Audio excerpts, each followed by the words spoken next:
পাল। হাইলাকান্দিতে PMY এর ঘর বন্টনের ক্ষেত্রে ব্যাপক দুর্নীতি। একজন প্রকৃত বেনিফিশিয়ারির হোল্ডিং নাম্বার এবং জব কার্ডের নাম্বারে অন্য আরেকজনের নামে পিএমওয়াই এর ঘর বিতরণ করার গুরুতর অভিযোগ পাওয়া গেছে।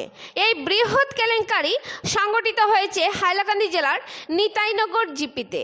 এই উপলক্ষে আজ ভুক্তভোগী নিতাইনগর তৃতীয় কোণের বাসিন্দা প্রকৃত বেনিফিশিয়ারি রেজিনা বেগম লস্কর জানান যে তার নাম রেজিনা বেগম লস্কর, বানানের ভুলের কারণে তার আইডি নাম্বার AS150989092 হোল্ডিং এবং জব কার্ডের নাম্বারে AS2201001004/97 স্যাংশন হওয়া পিএমওয়াই এর ঘর পরিকল্পিতভাবে রাসনা বেগম লস্করকে দেওয়া হয়েছে।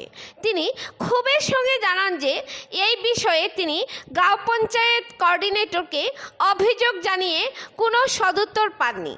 আজ তিনি এই বৃহৎ কেলেঙ্কারির বিষয়ে বাঙালি যুব ছাত্র ফোরামের কেন্দ্রীয় কমিটির সভাপতি আলী হোসেন মীরাকে অবগত করলে পরে আলী হোসেন মীরা এক প্রতিনিধি দলকে সঙ্গে নিয়ে এই বিষয়ে তদন্তের মাধ্যমে বিহিত ব্যবস্থা গ্রহণের জন্য হাইলাকান্দি খণ্ড উন্নয়ন আধিকারিকের কার্যালয়ে গিয়ে খণ্ড উন্নয়ন আধিকারিক মহসিন সিদ্দিকীর সঙ্গে সৌজন্যমূলক সাক্ষাৎ করে তার কাছে একটি স্মারকপত্র প্রদান করেন। হাইলাকান্দি থেকে সিপ্রিয়ান দাসের রিপোর্ট। আপনারা চাচা গড়ের কিতা অভিযোগ আছে প্রধানমন্ত্রীর গড়ের বিষয়ে কোন চাইন? আমার একটা অভিযোগ আছে যে 2018 ইংরেজি আমার গড়টা ঢুকিছে, অ্যাপ্লাই করছিলাম অ্যাপ্লাই হোক না। তার কারণে এখন আমি যে যতদিন আমি অপেক্ষা করি, আমি নিজেও গরিব মানুষ, দিনমজুরি করি। আপনার নামটা কিতা? আমার নাম হইল শামসুদ্দিন লস্কর। আচ্ছা, বাড়ি কোন জায়গায়? বাড়ি হইল নিতাইনগর পার্থী। নিতাইনগর পার্থী পার্থী নিতাইনগর জিপি। জিপি। তা আপনি প্রধানমন্ত্রীর গড় পাইছেন না? জি না পাইছি। কি কারণে প্রধানমন্ত্রীর গড়টা পাইলা না? তো 18 ইংরেজি লিস্ট আছে বলে দেখি আমি এখন তো অপেক্ষা করি। হ্যাঁ, না কিতানো হইল, কিতার নামে কিতা করবো না কিতা হইল? নাম এটা আমার ফ্যামিলির নামে একটা বড় আইছে, রেজনার জায়গাতে রেজিনা আইছে না, কিতা কিতা নাম আইছে, রচনা আইছে। মানে স্পেলিং ভুল, একটা অক্ষর মানে স্পেলিং ভুল। হ্যাঁ, এমনি নাম্বারটা আমার সব ঠিক আছে, নম্বর সব ঠিক আছে, খালি মানে নামর স্পেলিং ভুল। নাম্বার স্পেলিং স্পেলিং ভুলের লাগি দেওয়া হইছে না। জি না, ওটা হাটিয়ার আমার। আমি তোরা একটা কই না, হ্যাঁ কইন। আমার সব কিছু শুদ্ধ, আমার জব কার্ডও শুদ্ধ, জব কার্ডের নাম্বারও শুদ্ধ, গরুর বিট নাম্বারও শুদ্ধ, আমার সব কিছু শুদ্ধ। আর দিছি আমি 18 গড় ওখান। আর এলকু তারা কিতা কিতি করিয়া আমি তো অতদিন অপেক্ষা করছি, এলকু দিলবার আবার এপ্লাই করছেন। এপ্লাই করার বাদে আমি আমার কইছেন আধার কার্ড আর ব্যাংক পাসবুক দিতাম। আমি দেবাত গিয়া আমি জগরাত গিয়া দেখি আমার কই তারা গড় নাই, এটা আরেক বেটির গড়। আমি কই আমি দিলাম, আর এটা আরেক বেটির গড় দিলাম। আমার জব কার্ডও ঠিক, আমার গড়ের বিট নাম্বারও ঠিক, 97, আমার এটা সবটা ঠিক। তো আমি গিয়া এখন গিয়া পাইলাম না, গিয়া না পাইয়া গিয়া আমি আবার গেলাম, গিয়া কইতে না হিসাবে পাইলাম না। আমার প্রেসিডেন্টে কইয়া দিলেন নয়া হিসাবে তুমি একটা অ্যাপ্লাই করিলাও গিয়া। আমি অ্যাপ্লাই করাত গেলাম, অ্যাপ্লাই করাত গিয়া দেখি আমি সবটা করিয়া একটু কম্পিউটারে কয় আপনার গড় তো হামাই গেছে দি গিয়া, একটু তোমার গড় কিস্তি হামাইয়া আছে। আমি কই তারা কইলা আমি পাইলাম না, আমার এখান গড় নাই, একটু আমি কিলা কিস্তি পাইলাম। আমার বাড়িদারের একজন আমার সমদিক লাগুন তাই গিয়া জিকার করলাম, তাই কইলা কিতা হয়েছে বলে ওলা কইলা আমারে ওলা কইলা একটু আইকু আমি গিয়া পাই না গিয়া বাদে তাই কইলা তোমার তার সপ্তাহ আনো কি যাও ডকুমেন্ট আনাত গিয়া দেখি আমার জব কার্ডও ঠিক, আমার গড়ের বিট নাম্বারও ঠিক। আর তারা মাঝখান থেকে জেটেক্স করিয়া আমার লগে নিটাইনগর পার্টি আর বিষ্ণুগড়ের বেটি একজন তারা দিলাইছে, বিষ্ণুগড়ের বেটিরে দিলাইছেন। এরপরে আমরা জিআরএস বেটি না করবো, আমি তো পালামতো কইতাম পারি না। আমার কুয়ায় ফোন করলাম, অ্যাকাউন্ট ফোন করলাম, ফোন করার লগে তাই ফোন তুলিলা, তুলার বাদে কইলা তুমি তাই আগে মিলামিশা করলা না, এই কিস্তি দিলাইছি। আমার ছেলে কইলা এরকম তুমি তাই কিস্তি দিলাইলা, এরকম আমরা জব কার্ড গড়ের বিট আমার মার। আপনার নামটা কিতা? আমার নাম রেজনা বেগম লস্কর। ও, তো আপনার নামর কিতা ভুল আসলো নি লেখানো? নাম রেজনা বেগম লস্কর, মাত্র একটা অক্ষর ভুল আসলো। আমি কইছি ওগু কইলা আমার ভুল শুদ্ধ করতাম, তারা কইছে ও ভুল সংশোধনের নামে মানে আরেকজনের নামে স্যাংশন হয়ে গেছে, মানে স্যাংশন আমার নামে পয়লা হইছে। আর বাদে তারা যেন তারা জেটেস করেন, হ্যাঁ ভেরিফিকেশন, হ্যাঁ তারা পয়সা খাইয়া তারা আরে বেটির জেটেস করিয়েছে। এটা আমি আর জানি না, আমি তো নিশ্চিন্তায় বুয়াত কই আমার গড় আবো পাল্লা আইবো। আর এরকু তারা 122 তারা গড়ি কান দিলাইছে, 122 গড় দিলাইছে। আমি তো কই আমার ইকান আবো পাল্লা, আমি তো অপেক্ষা করাত। আশপাশ আমার লোকে আরো এরা গড় আছে, আর এরার গরু তারা জিও রাখবো করা গিয়ে আমার গো নাই এরার গরু আছে। বুঝছি আমরা এখন এসেছি বিএসওয়াইএফ এর সংগঠনের কেন্দ্রীয় কমিটির সভাপতি আলী হোসেন মীরা সাহেবের বাসভবনে উনি একটি সাংবাদিক সম্মেলন আহ্বান করেছেন। তোমার তো কথা বলবো না।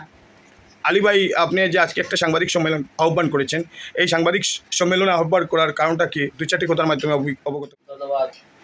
দেখেন, অতি গুরুত্বপূর্ণ একটি ব্যাপার, যেটা গ্রাম অঞ্চলের সবথেকে মানে স্ট্রং একটা প্রবলেম। আমাদের বিএসওয়াইএফ 2016 সালে 2014, 15, 16, 17 সাল পর্যন্ত আর মানে গরিবের আওয়াজ অভিযান একটি মানে করেছিল। সেই গরিবের আওয়াজ অভিযানে নেমেছিল একমাত্র গ্রাম অঞ্চলে যারা গড় থেকে বঞ্চিত, PMAY গড় থেকে বঞ্চিত, সেই গড়ের জন্য গরিবের আওয়াজ অভিযানে গিয়ে আমরা প্রত্যেকটি ডোর টু ডোর মানে আমাদের বিএসওয়াইফের কর্মীরা গিয়ে মানে যে কাঁচা গড় যেগুলো আছে আর সেটা আমরা দেখে মানুষের মতামত নিয়ে মানে আসাম গভর্নমেন্ট তথা মানে কেন্দ্রীয় গভর্নমেন্ট হাইলাকান্দি জেলার জেলাধিপতির মাধ্যমে আমরা প্রেরণ করেছিলাম মানে মেমোরেন্ডাম, যে নতুনভাবে আবারও জেটেক করা হোক প্রত্যেকটি গরু। যাই হোক, সেটা তারপরে জেটেক আগে হয়েছে, তারপর কিছু দিনের জন্য বন্ধ করে দেওয়া হয়েছিল। আমাদের মানে স্ট্রংলি প্রতিবাদের কারণে আবার সাইড খুলে মানে জেটেকের মানে সিদ্ধান্ত নিয়েছিল আসাম সরকার। যাই হোক, সেই সময় জেটেক আবার নতুনভাবে করা হয়েছে। বর্তমানে দেখা যাচ্ছে 2018 সালের যে PMAY গড় যেটা, সেই গড়ের একটি তালিকা বের হয়েছে। সেই তালিকায় যথেষ্ট গড় মিল আছে আমাদের হাইলাকান্দি জেলার মানে বিভিন্ন জিপিতে, মানে যথেষ্ট গড় মিল মানে গড় ওনার সেকশন কিন্তু ঘরটা অন্য একজনকে দেওয়া হয়েছে। আচ্ছা আচ্ছা, যে মানে যেই গড়টি হচ্ছে মানে উনার জব কার্ড নাম্বার যেটা এবং উনার যে গড়ের বিট নাম্বার যেটা, সেটার কোনো মিল আছে। দেখেন, গড় স্যাংশন হয় সাধারণত আমরা যতটুকু জানি আর মানে গড় স্যাংশন হয় বিটের উপরে। মানে এই যে একজন মানুষের যে জায়গা থাকে, তার হোল্ডিং নাম্বার থাকে, যে তার নামেই স্যাংশন হয়। যার হোল্ডিং নাই, যার জায়গা জমি নাই, ওনার হোল্ডিং এর নাম্বারে আরেকজনের আরেকজনকে দেওয়া হয়েছে। আরেকজনের দেওয়া হয়েছে উনার হোল্ডিং নাম্বার এবং উনার বিট নাম্বার আরেকজনকে দেওয়া হয়েছে। তো নামটা ওনার নামের সঙ্গে মিল আছে নাকি ওই মানুষটার? মানে দেখা যাচ্ছে যে রচনা নাম যেটা এসেছে সেই নামের সঙ্গে নিশ্চয় তার মিল আছে, ওই নামের মানুষটার দিয়ে। কিন্তু দেখা যাচ্ছে এখানে যে ওনার বিট নাম্বার যেটা, বিট নাম্বারের সঙ্গে তো কোনো মিল নেই, জব কার্ড নাম্বারের সঙ্গে কোনো মিল নেই। দেখেন, লাস্ট যেটা মানে আমরা জব কার্ডেও 20 থেকে 22,000 টাকা জব কার্ডেও এই গড়ের থেকে জব কার্ড হোল্ডার যারা আছে এরা পায়। তো উনার জব কার্ড নাম্বার ওই তারে দেওয়া হয়েছে, তারে জব কার্ড নাম্বার তো তারা দিতে পারবেন না, তার কারণ হচ্ছে জব কার্ড উনারই। তো উনার জব কার্ডে উনার হোল্ডিং এ আরেকজনে পাইছে। আমার একটি প্রশ্ন হচ্ছে, উনাকে যেহেতু মানে উনার ঘর আরেকজনকে দেওয়া হয়েছে, এই যে আরেকজনকে সেই জব কার্ডের টাকাটা কোথায় থেকে দেবে? উনার পকেট থেকে দেবেন না সরকার দেবে? জব কার্ডের টাকা তো উনি পাবে। যদি জব কার্ডের টাকা উনি পায়, তো উনার ঘর কোথায়? গড়টা উনি সেটা পাবেন না। উনার গড়টা কোথায়? আমার একটি প্রশ্ন। তাই আমি আজকে দেখেন উনি এসেছেন, ওনাকে আমি সঙ্গে নিয়ে হাইলাকান্দি জেলার মানে তোরা হাইলাকান্দি ব্লকের মানে ভিডিওর সঙ্গে আমরা যোগাযোগ করে একটি মেমোরেন্ডাম দিয়েছি। আর সেই মেমোরেন্ডামে আমরা উল্লেখ করেছি যে ওনার যে মেমোরেন্ডাম কপিটা কই? এটা আচ্ছা আচ্ছা, আমরা উল্লেখ করেছি যে ওনার যে বর্তমান যে মানে যেটা হয়েছে ওনার সঙ্গে, সেটা উল্লেখ করার পরে উনি বলছেন যে উনি জিপিসি এই কাজগুলা করে, আমি জিপিকে আমি জিজ্ঞেস করে বিহিত ব্যবস্থা নেব। হাইলাকান্দি ব্লকের ভিডিও বলেছেন। আমি হাইলাকান্দি ব্লকের ভিডিওর সঙ্গেও মানে আজকে থেকে প্রথম দেখা ভিডিওকেও আমি মানে দেখে যোগাযোগ করে প্লাস ওনার সঙ্গে কথা বলে আমি বুঝতে পারছি উনি একজন দক্ষ ব্যক্তি। আশা করছি যে উনি ন্যায় জাস্টিসটা দেবেন। আচ্ছা, এই ভদ্রমহিলা কোন জিপির? হাইলাকান্দি ব্লকের আন্ডারে নিতাইনগর পার্ট 3 জিপি এবং নিতাইনগর জিপি পার্ট 3 না 3 বাসিন্দা। আচ্ছা, ওনার নামটা রেজনা বেগম লস্কর। আচ্ছা আচ্ছা, ওনার স্বামীর নাম হচ্ছে গিয়া শামসুদ্দিন লস্কর। আচ্ছা আচ্ছা। দেখেন, আরো একটি কথা আমি বলছি আর